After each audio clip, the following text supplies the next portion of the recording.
What's up, everybody? This is Bam Ericsen here with Power AfterBuzz TV for Power Season 5, Episode 9. There is a snitch among us. Woo! Great episode. Number one, we got the writer-director of that episode, Mr. Gary Lennon, is in the building. We're going to be talking to Ty Jones, who plays the character Agent Donovan, and Tommy killed his father. Let's go! You're tuned in to AfterBuzz TV, the ESPN of TV talk. Now, let the buzz begin. Big rich town. Hey, don't you feel it? Come on, Joe Don't Jr. you I feel just it? came from the poorest part. We back, baby. We back, baby. Come on now. We talking Where's power. your spotlight, sir? We Put your talking spotlight power. on. Episode 9. Hey, no, the spotlight is right here, though. Okay. The spotlight is right here. What's up, everybody? I'm Bam Ericsen. Hey, and I'm Jimmy V. I am your girl, Robin Ayers, and as you can see, our co-host, Jill, she's not with us today. Hello to you, Jill, but we have someone extra special sitting in her seat today. You guys, this episode was amazing, and you already know that, largely in part due to this guy here, family to us, Gary Lennon, the writer and director of episode 509. Whoop, whoop. Welcome. Yes, thank you. Good to be here. And joining us live on Skype from New York, he plays Agent Donovan. Please welcome Mr. Ty Jones. Hey! What's up, Ty? Thank you. I'm honored to be here. Thank you. Okay, so I have some questions for you.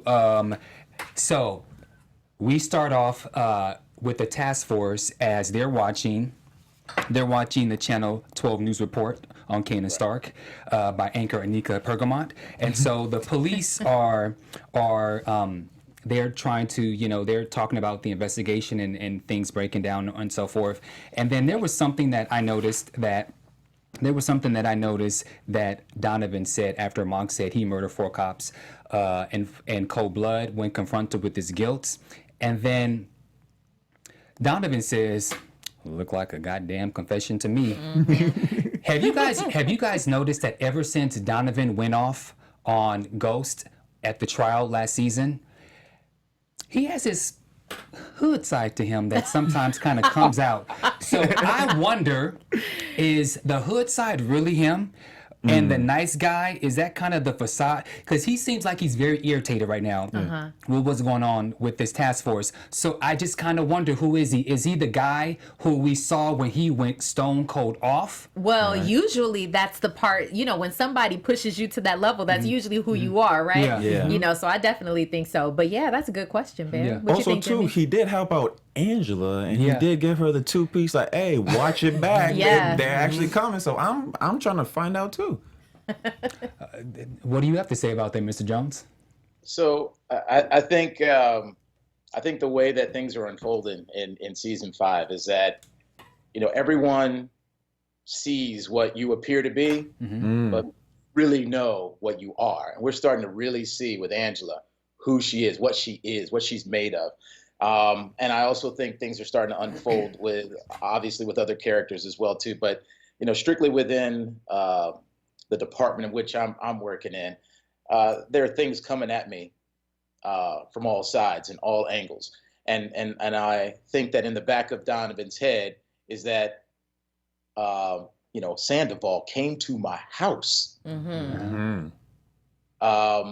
And even as a man, to think that my daughter was there. Yeah. That something could have happened to my child. I mean, so all these things, I think, are part of the makeup of Donovan. And I think when you have someone like Angela, who I think as a character and the way that Leela plays it, I mean, she's a master manipulator. She's also a diplomat too. You know how she uses folks to get what she needs, and then in some respects she does the same thing with Donovan. I think that there is also a little bit of value in playing the long game, and I think that any sort of government official loves to do that. On the really truly simple side of it is getting that pension, going fishing. But, you need to play the game. And I think that comes a point for Donovan where he's like, all right, hold up. We need to re-examine what's going on here. I feel like I need to take a certain course. I'm trying to keep a measurement of some sort of integrity over here as well too, but things aren't adding up, and I think that that's where we're starting to see things unraveling. And again, I know nothing about what's happening after season 5. Because you know I was gonna try and get it out of you. You know, man was gonna. But I have a quick question for you. Yeah, sure. Ty. So we were discussing here in the studio. What about Donovan feels some sort of like, you know how you feel like maybe we felt like Donovan owed Angela for watching out for him? Yes. Well, I think what was it, 07? I think that allegiance is gone. Sometimes self-preservation kicks in. Yeah. I got to look out for myself now. Right. You know what I mean? Right. Yeah. So I think there was, and I think there was a level of allegiance, not just because what she did for me. I think that there's a part of him that's like, she might be getting railroaded. I don't think Donovan's a big fan of Cooper Saxe. Oh my gosh. That there's some how should we put it? Some microaggressions, maybe some racial microaggressions as well too. It's a little saucier, and I think all of those things have an effect, and they so I don't think he was just blindly, on her side. I actually think that he thought that, okay, I think that she's being played a little bit. There's some aggressions about her being a woman, and I see the aggressions about me, the little jokes about, the Christopher Darden jokes, if y'all remember that last season. Yeah. So I'm gonna play that a little bit, like, I'm gonna watch this motherfucker on my side. Little shit comes out. You want to bring that out in me, Sax? Let's do it, baby. Got it.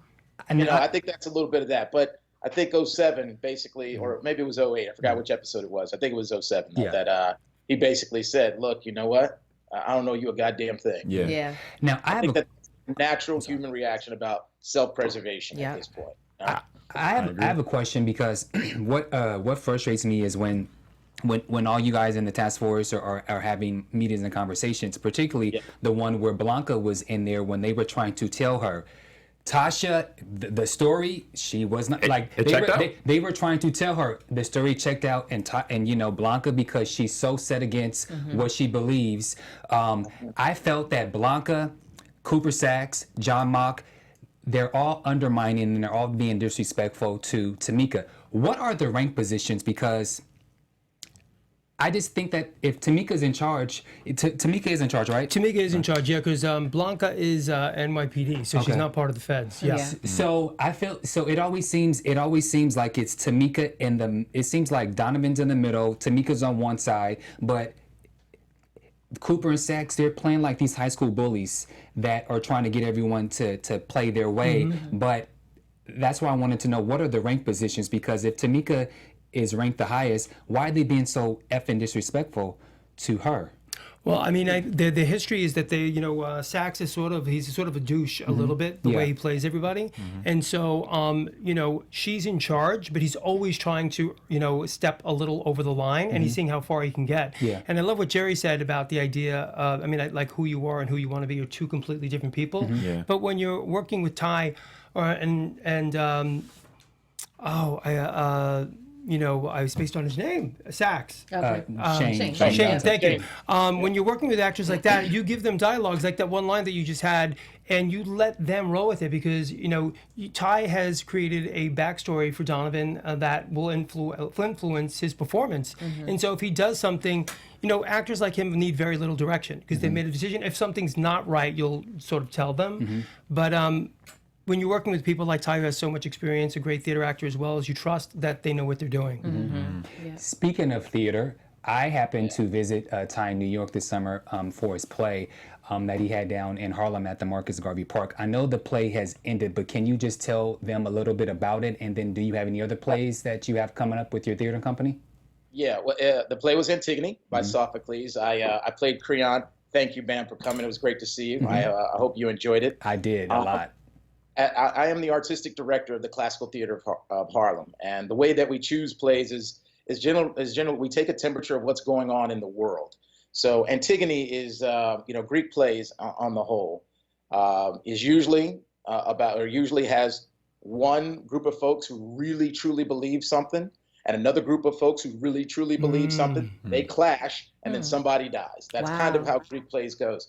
And I think the conversations that are having today, political or otherwise, are ones in which I feel that there is one side who really believes, maybe even almost in a, how should I put it, in a almost in a religious way. They believe something, and the other side, same thing. And there's going to be a clash. All I'm saying with having this production of Antigone is that how do we make sure that the conversations keep going so we don't get to that point? That's what I love about that play. So what's coming up next for us is that we had the good fortune that Lincoln Center Education reached out to us. They saw the play, loved it so much, and actually want us to transfer it to the George Lynch Theater at John Jay in October. So that's what we're doing. We're gonna run Nice. this. Congratulations on that. And then for this calendar year, what we're trying to do is create a holiday show for Harlem. So it's going to be Christmas Carol in Harlem. So it will be the Dickens classic, but it's going to be through our lens. Nice. We like to dust off the classics a little bit. So we're really excited about this. And the reason why is very simple. You know, if you come to New York City and you look at the holiday season, you know, there's Christmas Carol being done. There's Nutcracker being done downtown. And what I'm hoping is that, you know, people will want to venture uptown to see this fantastic play. And hopefully what we do, this is still in a pilot phase because we're only going to be doing 14 shows. So if we sell enough, what we're hoping is that this will be a yearly thing that will complement the holiday season here in New York City. Wow. So that's what we're Great, going Ty. for. It's ambitious. You know, we're always constantly, you know, trying to raise money, but we believe that it's time for folks to know that there are fantastic things going on above 96th Street here in New York City. So, and that's what we're trying to do. I have two more questions for you. Sure. You are filming Central Park 5 by Ava DuVernay. Yeah, oh my gosh. My first day of shooting was about a week ago, and then sometime here in September, I have a few more days as well. I'm really excited. You guys, I'm telling you right now, you may have seen you know, a post that was up, but this, you know how people are talking about, you know, how movies and TV and plays, you know, they add to the conversation about the world in which we live today. This movie, it's going to shatter the criminal justice system. I'm telling you, this story it blew it. You know, when we finished doing the table read, there wasn't a peep. You know, sometimes after a table read, people clap and, you know, oh, great. You know, there wasn't a peep, man. I'm telling you. Because, you know, it's about the system. Yeah. It isn't just about the cops and, you know, and a few rogue, you know, detectives. It's about the whole entire system, man. So I can't wait till this piece comes out. And because, yeah, there's something about elements of our society that we need to dismantle and discuss. And who this could be one of those pieces that launches that discussion about how we do that. In the same way, you probably saw something that I wrote too, where you guys ever heard of the book The New Jim Crow by Michelle Alexander? And that right there, that changed the game and people's perspective about the criminal justice system. And not that people didn't know about it before, but it sort of crystallized about where we were, especially when we see the kind of elections that we're having and the kind of things that are happening with our judicial system. It's going to be something that will be remembered. It'll be generationally remembered. Okay. That kind of, yeah, can't wait. Final question. Can you tell us, does Agent Donovan, does he survive season 5? Oh, ask Gary. Yeah, on Courtney's behalf, I'm going to say we're not answering that question. Yeah. Hey, I thought it was worth a try. Let everyone know where you can be found on social media before we let you go. Yeah, so you can get me at Ty Jones NYC on Instagram, TY Jones NYC. And then on Twitter, you can get me at my initials, TDJ NYC, like New York City. And what about, go ahead. And what about information for your theater company? The theater company, yes. You'll find all of our information at cthnyc.org. And if you like us on Facebook, on Twitter, and Instagram, we also post everything that we're doing, casting, shows, you name it, and people that we support as well, too, all on our social media. Wonderful. Nice. That boy working out here. Yes, Well, right? thank you so much for joining us, and we're happy for you. you. You got this live chat happy for you. You're doing it out there in NYC, so congratulations again. Thank you. See you soon, Guys, Ty. humble for having me. Thank you so much. Gary, love you, man. Love you Great too. work. See you guys soon. All right, right. take See Do care. well. Bye-bye. Take care. Thank you, Ty. Okay, so we open up with news coverage of the With the police deep killings voice, of okay. Kane and Stark, Channel 7, Channel 12, WEBD News. All right, so she's giving a spiel about what's going on, and then Tariq decides to turn his remote down, and then he hears this arguing. Tasha, what you did was wrong. You know what? You motherfuckers have lost your mind. I did what I had to do. You did well. You could have followed the plan. Tariq's inside the room. He listening. He's like, what the fuck? Okay, Tariq is cursing now? I I know, right? Yeah, He just Yeah. cursed- certified. He's certified grown. cursing now, right? He's grown. Caught a body. Yes, he's he gone. is. Yeah. He's Yeah. done. Tommy's saying we have a plan. Tasha's like, you know where I stood on Kanan, and I came to you about Kanan, Tommy. Tommy's like, when? Tasha's like, but you were working with him. How was I supposed to trust you? Tommy says, because we're family. Ghost says, and family doesn't go behind each other's back. Tommy goes, you're kidding with that shit, right? Both of you know what the point is. The point is Tariq could have been killed. That's the point. Listen, I didn't know that this shit was gonna go down like this, okay? That's Tommy and Kanan's point. Tasha.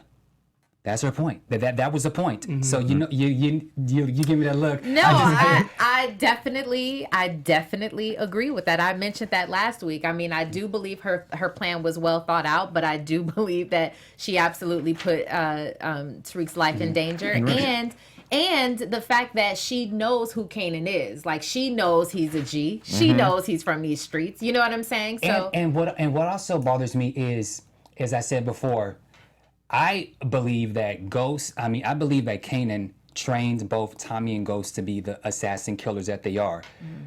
Ghost probably taught his wife Tasha, who is very comfortable with guns, to also be an assassin. So I'm not going to drag her too much because we got a lot to talk about. But so then the most unforgettable thing happens. So then Ghost says, your plan needed Tariq to make it happen. What? One dead kid ain't enough for you, and then boom, Wow. slam. Yeah. Okay. What a great line. Tommy Thank says you deserve that. So give me some open discussion before Tariq actually enters. I just knew we all, as an audience, felt that line. It just shows how, once again, how selfish Ghost is. The what? Like, yes. No. Okay, go ahead. I'm gonna let you finish. I mean, once again, which we saw a few times this episode here, he puts all the blame on other people, Tasha, Angela, later Right, on in the yeah, episode. And I'm always team Ghost, but it just opened up my eyes like, damn, dog, you just gonna put that on her like that? You know what's great about that is that when we are working in power, you know, Courtney has a thing where she likes everyone to be right in this, both people to be right in the scene.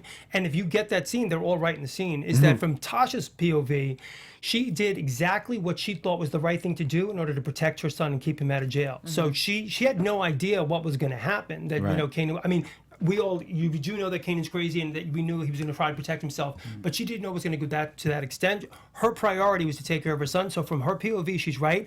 But also, I love that from Ghost's POV, and you're right, he's so hubristic. He thinks everything is basically everyone else's fault, and he doesn't take responsibility sometimes. And so when he says that to her and she smacks him in the face, there was a moment, I actually didn't write the smack in the script. What? And I got to give credit where credit's due. Omari she should smack me. And then we did it, and he took it, and we did it again, and he took it, and it was great. And it really brought the scene up. But that's the great thing about working with these actors, and for me, directing them, and I've been with them for a long time, is that if you're a director, you should not walk into this group of people as if you know everything. right. You need to walk into and create a safe place for these people to play. Yes. And so with Omari, I mean, he's just always so alive. And Joe and Naturi, you know, they're always popping. You never know what they're going to give you. So my advice to anybody who's going to direct Plower is to go in, have a game plan, but be flexible, be very open, be spontaneous, take the best idea and make it work. And that scene popped because if all three of them, and then when Michael comes in, obviously as Tariq, brought his own piece, you know. And I was actually standing behind that gray wall when Michael goes, when Tariq goes after Ghost. I was standing behind the thing going, go for him! Go! Don't back down! Go in his face! You know, and I was creating that crazy environment so that they all like clash up against each other. Oh my Oh, gosh. oh my gosh. Gotta love the it. genius that Yes. is Gary. Really fun. Yeah, that was great. I think it was a great scene, and I think it was great for TV to for Tasha to slap him. But I'm never okay for anyone to hit anybody in relationships. Oh, Regardless. interesting. Right. Because their system. So I refer to Tommy, Tasha, and Ghost as McDonald's. They have this very system. They have this great system where they had. McDonald's does not have the best burger, but they have the best system, which is why they have billions served every day. So now their system has been flawed for several reasons. Tariq is involved. So their system has been flawed. So McDonald's is not selling the way that they used to sell because of that. So because their system is flawed, that's why you have the fighting. That's why you have the slaps, and that's why you have all this crazy chaos. And because there's chaos, no one is really listening to each other. Everybody is blaming everybody, and the system is flawed. And until the three of them can have a business meeting, It's interesting what you say about the system, because the system is broken, Yeah. right? Yes. And so what's really interesting about their relationship, and I believe that they're all family and they love each other inherently underneath all of the mess, but their trust has been broken. And once in any relationship, familial, romantic, friendship, once the trust is broken, everyone's looking side-eye what's going to happen. So they're all playing each other, because they're always like, you don't have my best interest at Right. heart, so I'm going to fuck you up. yeah. Yes, yes. Let me just say this though, I don't necessarily condone anybody hitting one another, or because I especially tell girls, like I have two girls, and I always say, don't ever hit a boy without expecting for him to hit you back. This is that's my belief. So you should be, if you do that, be expecting something else. In that situation, though, Yeah. he gonna get slapped, okay? And that slap was warranted. You gonna bring my other kid up into this? Like, that was one of those moments where was cool. that needed to happen. Sometimes it's almost like cuss words. Like usually I don't curse, but sometimes you need to make a motherfucking point. You get what I'm saying? And you put the emphasis on that thing. That's what that slap did. So, okay, as you were, Ben. I'm with Robin on that, though, just to say, I think you deserved it. I love that you did it. Because Yeah. I can keep going, but I'm not going to do that. I've said what I have to say. Okay, so Tariq, Tariq says I'm done. He walks out while Tasha and Tommy are yelling various types of fuck words. Tariq comes out and says, "It wasn't Mom's idea. It was mine. I knew Kana wasn't going to go back to jail, but I didn't tell Mom he was going to get out or go without a fight." So. I've already stated about Tasha and what I've said, but then. Tommy says, Tariq, you knew. Tariq says, I knew exactly how it will go down, Uncle Tommy. I thought maybe if he killed himself, then he would be able to fix everything. I started a problem and I fixed it. You're lying, because if you knew that was going to go down, you wouldn't have been in a squad car like. No, you're right. Yeah. I mean, that intentionally is just sort of Tariq is covering his ass in that scene. You know what I mean? He's like, basically, one thing that he's hanging on to is that everything's fucking good, so why is everyone flipping? Why is everyone tripping? Right. I fucking handled Facts. it, right? You're Right. supposed to be the adults. You didn't do shit. Yeah. And that's I mean, I like that he has that little G in him, and Yeah. he's defending himself. And then he gets shut down, obviously, by Obviously, Ghost. yeah, he totally got shut down. But what I really love about that is that we see him becoming more like Ghost every single moment, episode, because Ghost is like that. Ghost, I mean, he does think, but he's a lot. He finds himself in situations where he's like, okay, think. What do you got to do right now? And I handled it. What's wrong? Like, what do you think? What's the problem? That's sort of what Ghost would say. So I like that we're seeing that come out of him. Now let's go forward. So obviously he was disrespectful. He raised his voice at Tommy. Ghost grabs him by the face and says, have some effing respect. Yeah. And so he tells him to go to your room and go get your bags, because we're going to take you to the train station. And then you already said that you were kind of instigating with Tariq. With Michael, the actor. I rewound that scene, by the way, at least 5 times. Like, I just kept going. It was so intense. It was one of my favorite scenes. I have 2 favorite scenes in that in this episode, but it was so good. I also just like because we haven't seen Tasha, Tommy, and Ghost together in a scene Yeah, together. Yes. And I love this together, by the way. Yeah. To open up with that and they go at it, I thought that Like was a great real scene. family, Yeah. too. Yeah. Like, that's how a family would argue. And when I came into that scene, I said to Naturi, I said, this is like a bunker scene, and the idea that we staged it by the couch where she was sitting down and the men were over her, and no one's gonna fuck with Tasha that way. So that's and we found the moment where she stood up and held her own with them and went at it. It was really electric. Ooh. So when they're at the train station, I'm gonna just skip, and Ghost says, "What do you want from me, Tariq? Huh? What do you want from me, boy?" And then Tariq says, "Probably one of my very- favorite lines. It's, One of it's my gonna be favorite. probably one of the most And he, famous like, lines. stood up He says, "Teach me the motherfucking game, Ghost." Teach me the motherfucking game. Ghost I was like, Yeah, exactly. Come through. Okay. Ghost says, "You listen to me. Yeah. I would rather fucking kill you than let you into this life. So whatever gangster moment you're feeling, make sure it's the last one." Tariq says, "This is who I am. These dudes don't change who I am. I'm gonna miss my train." Okay, so I have a lot to say about this scene, but if anybody wants to go first. Jimmy, go ahead. I just wanted to chime in on one more line because I've been around some thug ass dudes, all right, and I know one thing: gangsters don't have no type of remorse. You know, they do whatever and they just keep moving on, right? So when he said, "Our families ruined, Yeah. why should ours be any different?" That just shows he don't care. It's like it's over with. I'm done. Boom.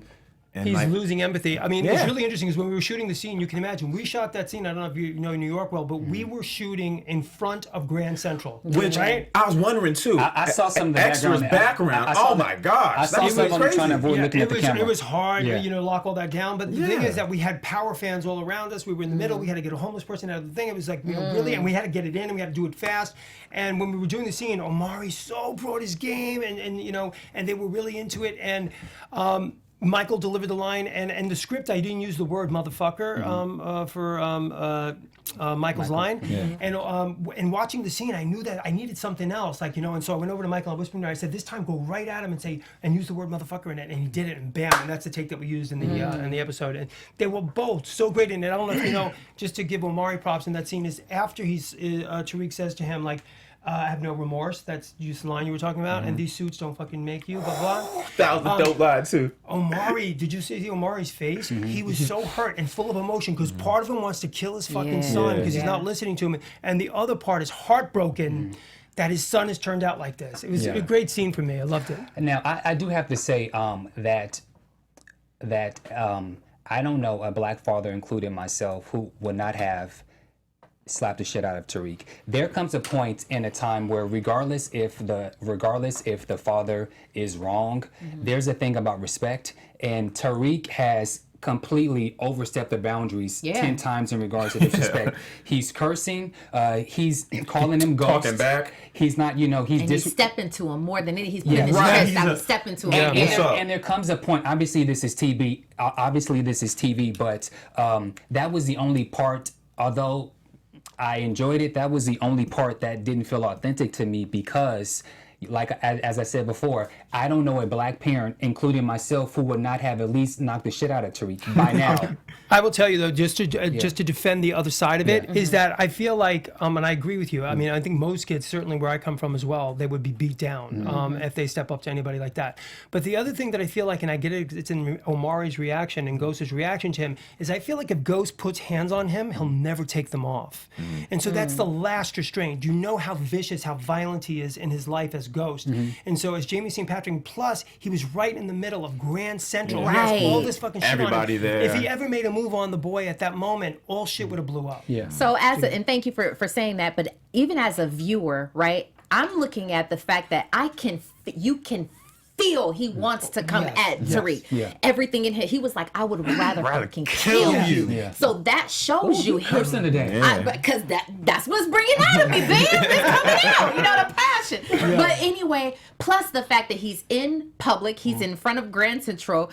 Number two, look at there's so many layers to that. Because I feel you. I come from a black household as well. It just wouldn't have gone down like that. But there's so many layers to what's going on in Ghost's life. He is still in the center of attention. He still just got done with all of that stuff. People are still watching him. He can't find himself back in, in harm's way either. You know, so I just think it's different levels to it. But I feel you. Got it. And then I'm going to just skip a little bit. So Tariq, Vinny, and the fake ID. So Tariq goes to Vinny to get assistance with him helping sell the drugs at school. And then he gets a fake ID. His new name is Eric Stark in order to get Kanan's ashes. Just a quick Super comment. quickly. Super quick. Okay, so quickly, Gary, the fact that you guys knew that Michael was trained and he had learned Italian, that was intentional. All of this is intentional. Even the fact that he's learning that in school at Choke, right? I love the fact that you're using that. It's just I love how he came into that scene and everything that Tariq is doing right now. I love,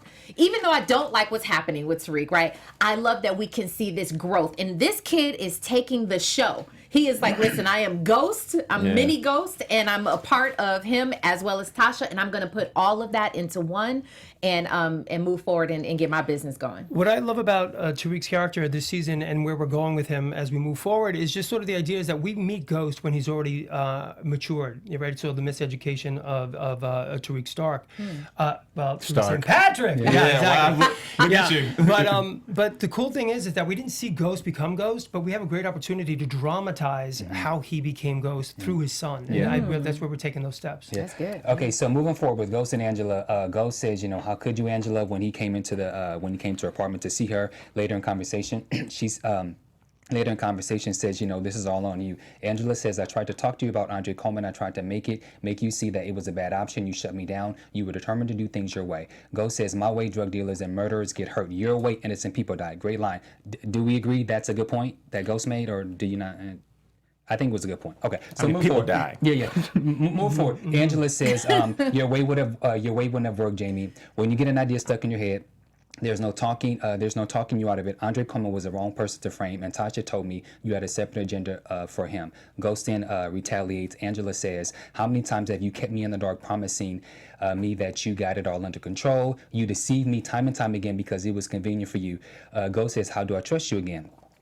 Angela says, I did it all to save Tariq. Okay, now I got some words for you, Mr. Jimmy. All right, so I've wrote in my notes, everyone blames Ghost for being selfish and leaving them in the dark. Well, Angela's a no-brainer. She was on the good side. She obviously he wouldn't tell her. Was on the good side. But as far as Tommy and Tasha, when they took the Serbs out, at Club Troop before Ghost was arrested, whose plan was that? When Stern did Ghost dirty, whose plan was it to take Stern out and get the club back? Whose plan was it when they had to take out the first distro? I forget his name, but Lobos. Whose plan was it? So how is it that everybody can always talk about Ghost and how he's this and he's that, but he's always saving people's asses? And then if you want to go back in conversation, how many times has he saved Tommy when he was a little boy and getting beaten up walking down the street? Multiple times. How is Ghost this bad, selfish person when he's always looking out not only for him, but for his family, his brother Tommy and his wife Tasha? Why is he the bad guy? Well, actually, I think that actually a lot of people, including Jimmy, seems to think that also that Ghost can be. I feel like when he does these, because I agree with you, I think he does really good things to help people, and that ennobles him to us as a hero on the show, and that's why most people love him, because most people don't have the balls or the guts to do what he has to do, even if they're unpopular choices. He's like, fuck that, I'm doing it. Not to mention Andre Coleman, he got him. I just can somebody tell me why is he so bad? I just want to know. Ghost. Yes. Why is he this bad, selfish person? Angela, she's been coming through, right? I think we can all agree, right? Okay. So in that scene there, he specifically said, I did all of this to save Tariq, and then Ghost responds, but you didn't save him. So he gives her absolutely no credit in everything that she's been trying to do, even though she's saving herself at the end. So I just think with Ghost, it's like either you got the job done, okay, great. If not, fuck you. Yeah, but at the same time, I really do feel like Ghost is in an uncomfortable position in the sense that people are now starting to take things away from him, like decisions that he would have normally made, and they're making them. And I don't think he's used to being in control. We always joke about how Ghost, James, and Jamie are three different people, right? Yeah. And so Ghost himself is usually polished. He's on top of it. He knows exactly what to do.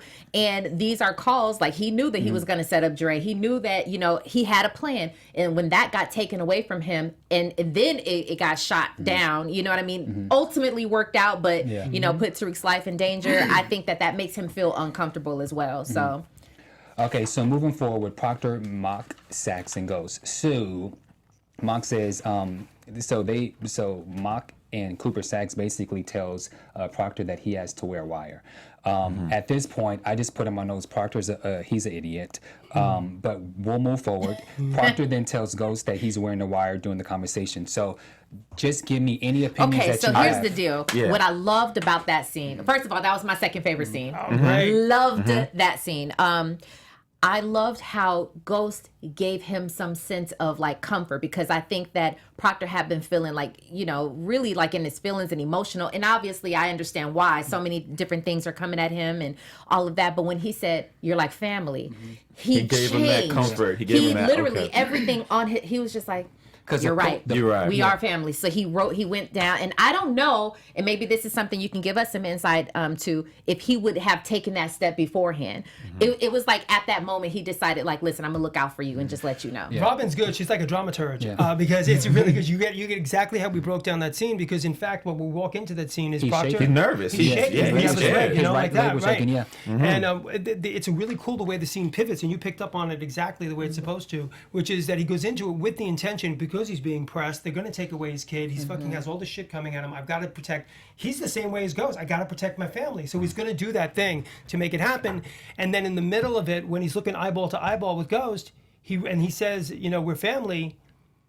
He's like, right. I can't do it. Yeah, And he yeah. writes it down. Boom. Which to Go ahead. have you seen the Wolf of Wall Street? Yes. That exact scene, was that where it's from? No, we didn't pull that. Actually, we came up with that in the room just to pull it, but that's a good reference. Yeah. Okay, gotcha. Yeah. The thing with Proctor is he knows that Mock and Cooper have nothing, and they're punking him. I think the fans would wish that Proctor would be smart enough, being that he's a lawyer, and that he has this hook, that he has this savvy side to him, that he would do something to save his Right. ass. Why not wear wire and take down? But anyway, moving forward, did Proctor? So do you guys think that Proctor? Did he redeem himself when he warned him about Angela?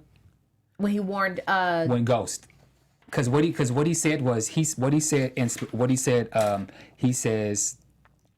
you need to listen to me. They're going in hard. She needs to go. You need to choose yourself, or you will be doing life. And he basically broke down how the feds are after her and that they're trying to pin. So my question is, do you think that did he redeem himself? For me, he does Yeah. redeem himself in that moment, and we'll see where it goes, you know, obviously in the finale, and then and see what's up.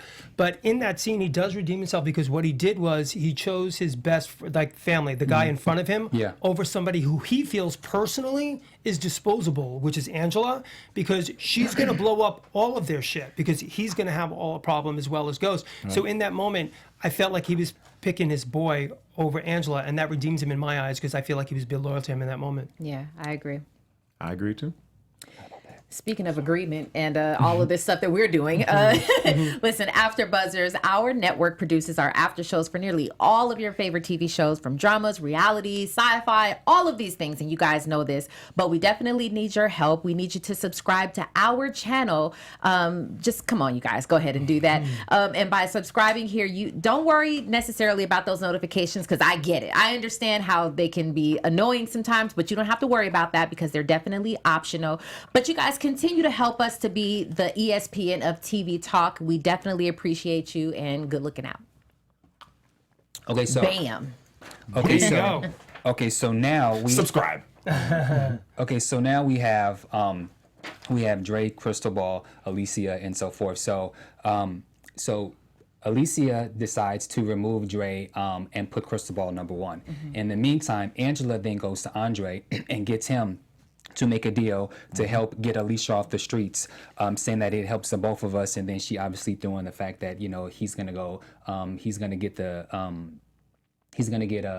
jail, or I think said that he's gonna get The needle the or something? needle, yeah. the needle or something. So then Crystal Ball meets with Andre. Crystal Ball, like an idiot, goes and tells him what's going down with he and Alicia, and then he goes and tells Andre goes and tells Angela what yeah. happened, and then boom, they go on the rest. I thought that was too easy. Me I was personally. thinking too, Yeah, I the thought that was pacing of way the too show. easy. Yeah, because at the top of the episode, you got this issue, and then she thinks of an idea, and then boom, next scene is done. So talk about that. Well, I mean, in TV, you have to allot for time. We don't have Yeah. enough real estate to really Yeah. dive into, like, do all the intricacies of how that happens, or that would be teased out over, like, 2 episodes or something. So in order to move the story forward, you, as a writer on a show, you need to make decisions of, like, what's more important to you. Is it more important to you to move the story quickly, or is it more important to show what they would do in order, like, all the bureaucracy or the paperwork and stuff? And we lean into, we need that moment to be now. So let's do that now. So very quick question: when in that hallway, when Dre talks to Angela and he gives up the information and he turns around, he gives the smirk, the infamous smirk Yeah. that Yeah. Howard Great does. smirk, It's, right? It's Yeah. really, it's great. Is that smirk like I'm gonna get my position back? Yeah. That's what that is. Yeah, exactly. Okay. And I'm gonna get them arrested. You know what I Yeah. mean? I'm gonna get them fucked up. I just delivered Angela. I delivered Alicia and Cristobal. Okay. Fuck y'all. I'm gonna do me. Perfect. So then, how is if Dre is under Alicia right now? How then, if that connect is out of the way, how does Dre succeed? He was basically, everyone's doing, like you just said, everyone does what they think is the best decision at that moment of time. He thinks in order for him to survive, what he needs to do is to get rid of, deliver Alicia and Cristobal to Angela, because that's going to make him a free bird. Okay. And so it's he's more like- about his life than it is Exactly. career or Exactly. anything. Yes. Okay. Yeah. Okay, so Joey arrives late to meet with Tommy, Teresi, and Sammy because the truck got stopped when they were trying to make the deliveries. So Sammy questions Tommy, calls him a wild card. The whole entire episode, Sammy has it out for Tommy because things are just not adding up, right? So things are not just adding up. And speaking of that, when you say that the time was moving, was that information just not important enough to actually show Joey and that whole situation? 100%. Okay, Yeah. gotcha. Okay, so from there,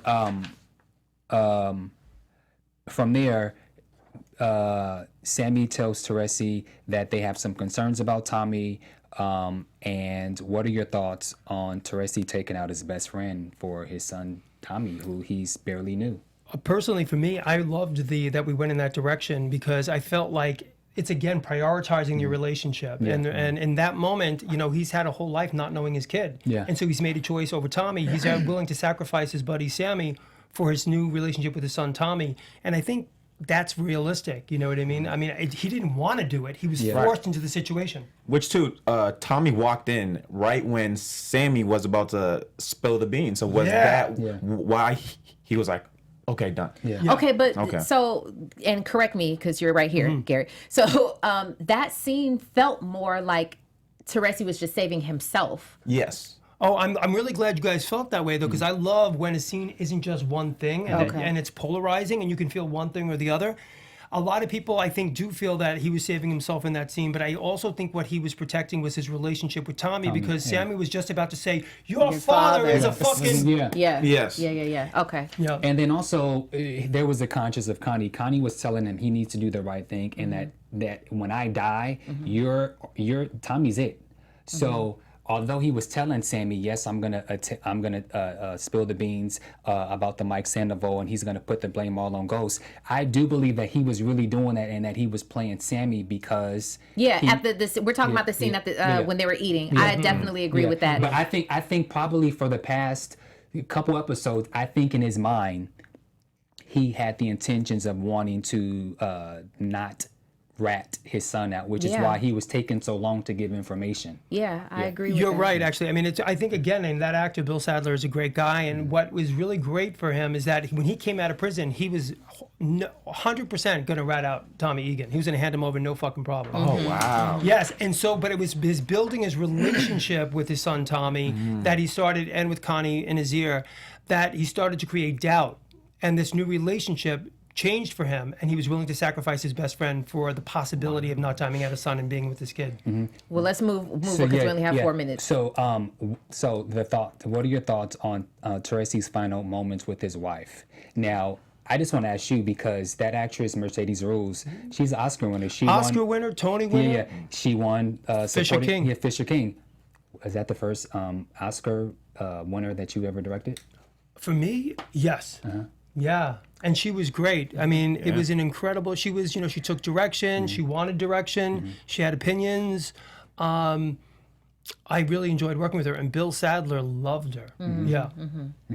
So, any thoughts on any parts on the conversation, and we can move on. Okay, so once Teresi leaves, seeing Connie, the last words to him was, "I'll see you tomorrow." So It was he knew. heartbreaking. He gets in the car, and he even tells Tommy, he was like, "I know you got to do what you got to do." So when they go back to the house, as he's packing his bags, there's a song that's playing by Bishop Braggs, and as he shoots him, the lyrics are "Dead Man's Arms." Yeah. Ooh, I didn't catch that. What are your thoughts? Well, the entire scene from, in the car was just heartbreaking on so many levels. And when Teresi realized, or when he got confirmation that Tommy was not taking him to Vincent, and he was it was oh God, it was like he had this hope, like, okay, good, like we can make this okay, or at least I know I'm not gonna die tonight, with Vincent and everything like that, and kind of like hope back in his son again. You know what I mean? It was. I didn't take it that way. I thought the moment when he started questioning him in the car, I think he knew he was a dead man walking, which is why he told him, go when he told him go see your mom, go see your wife. Right, I'm talking about when he got back in the car from seeing Connie. But I think that whole time, I think he knew he was a dead man. When he stopped in the hallway, in that moment, he looked back. There's an exit, Exit, yeah. Were we hearing Connie cry? No. We weren't hearing No. that. He stopped and he looked He at looked the back the exit. exit. And Like what- that was an option? Exactly what Yeah. we wanted. What I wanted to intend was that when he looked at the exit, that he was thinking, "Could I fucking ditch this guy and walk out the Right, back?" right, and, yeah. And then he turns around and he's like, "No, I'm gonna face this motherfucker. I'm gonna gonna face face my it, son." yeah. So when he walks out, but Robin, I want to tell you, I think you're really good with script, and that you get the intentions that, at least for me as a writer, I was trying to get across, because we were going for that exactly, which is that when he gets in the car, he's ready to face the dead. He's a dead man walking from the exit sign to the car walk. Yeah. Dead man walking, kill me, motherfucker. When he gets in the car with Tommy, and you got 100%, when Tommy basically says, "I'm gonna take you home," I wanted the audience to be like, "Oh man, he's got some hope. He's got a chance." And when we shot the scene where he came into the house and he's going for the bag, And speaking of hope, go right ahead. there was a gun inside of the bag. He could have used it. He could have turned the shit around. And Exactly, bam, yeah. And he didn't. Yep. Yep. Okay. Because that's what I thought. There were so many different things that Yeah. that we just don't have time to dig into. But even when he saw the exit sign but decided to keep going, we thought for a second, because Tommy was looking kind of like, well, is he gonna come? You get what I'm saying? And it was Tommy just low like- key didn't want to. Like that's what I got. That's it. Tommy was I like, wanted you to feel that way. Like, fuck, you can't. okay, Now I have to do I gotta this. do this. Yeah. Yeah, Oh right. my God. Exactly. Okay. Because he We looked here. and he was just like, Yeah, he's Yeah, like, shit, like, man, yeah. you should have Cows. fucking run. yeah. Yeah. What was also a sad moment for me is when he was saying how there was someone else who portrayed. Yes. Holly.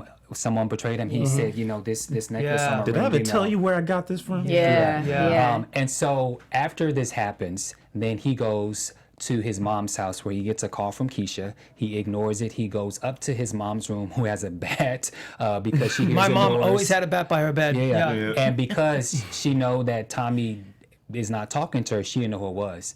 And then when Tommy says, Mom, Teresi, I had to kill him, he hops into the bed and he said, I had to kill him. And she said, you did the right thing.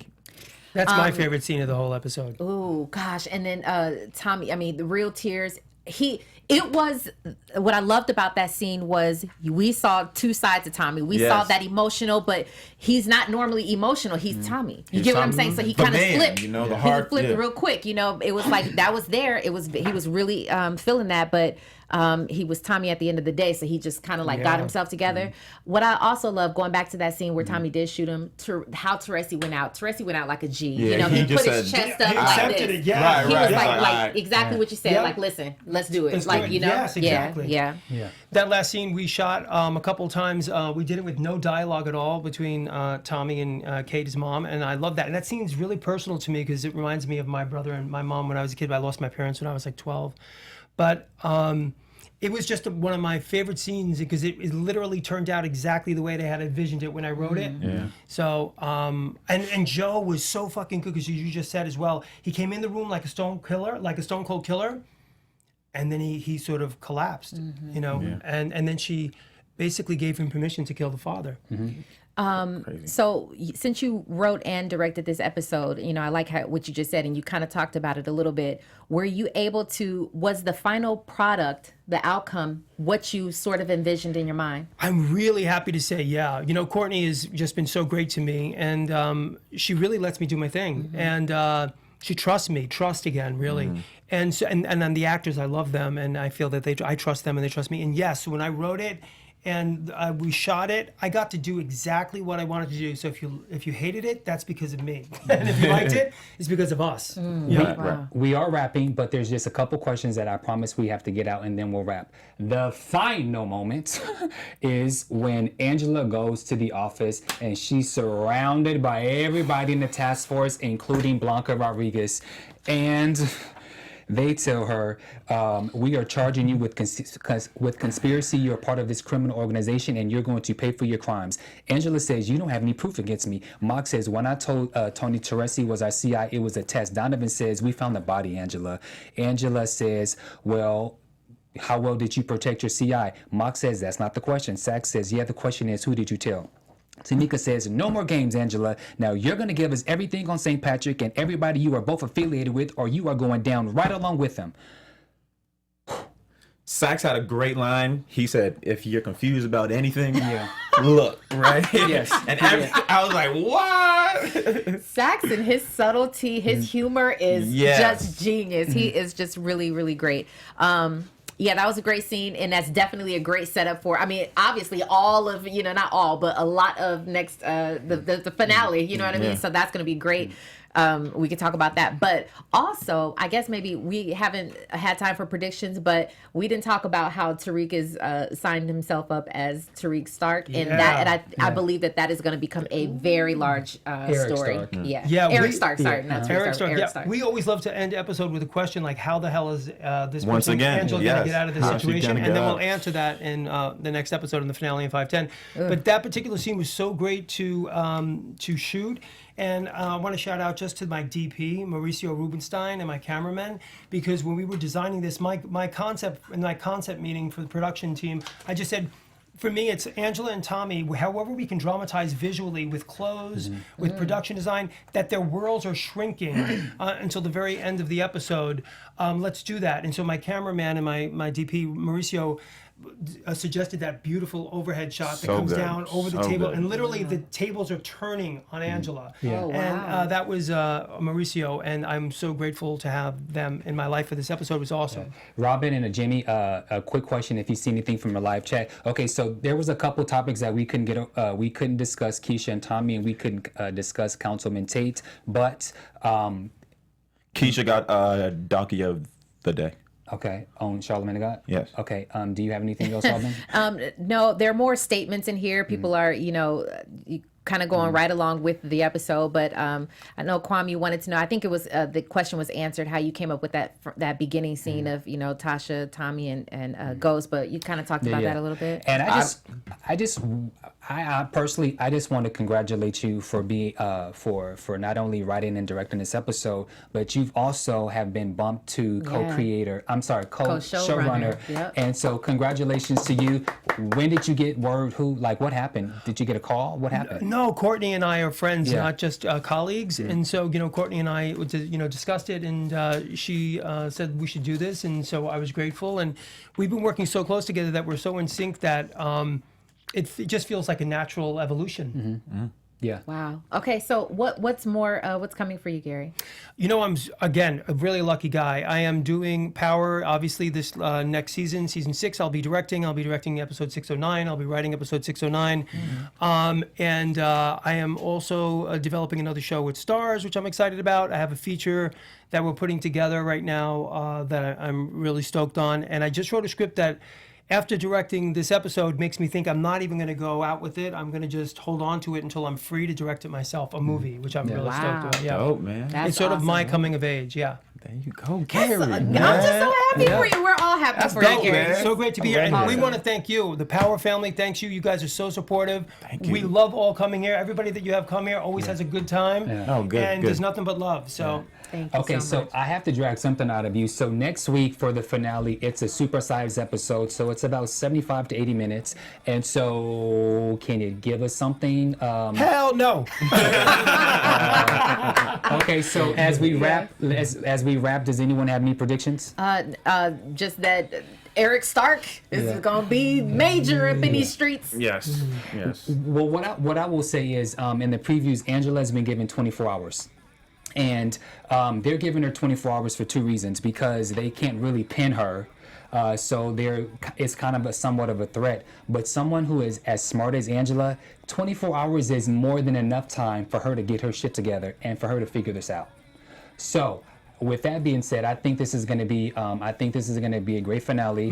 I do believe that we will be tricked into thinking that someone dies, but it won't necessarily be a death, but we will be under the impression that, like, I agree with you. that it totally hits the fan.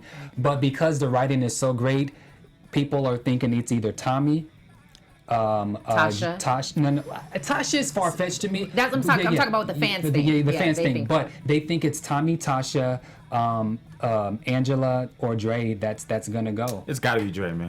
I will. Everybody wants Yeah. me to go. And I'm going to say this, and then we can go. I do.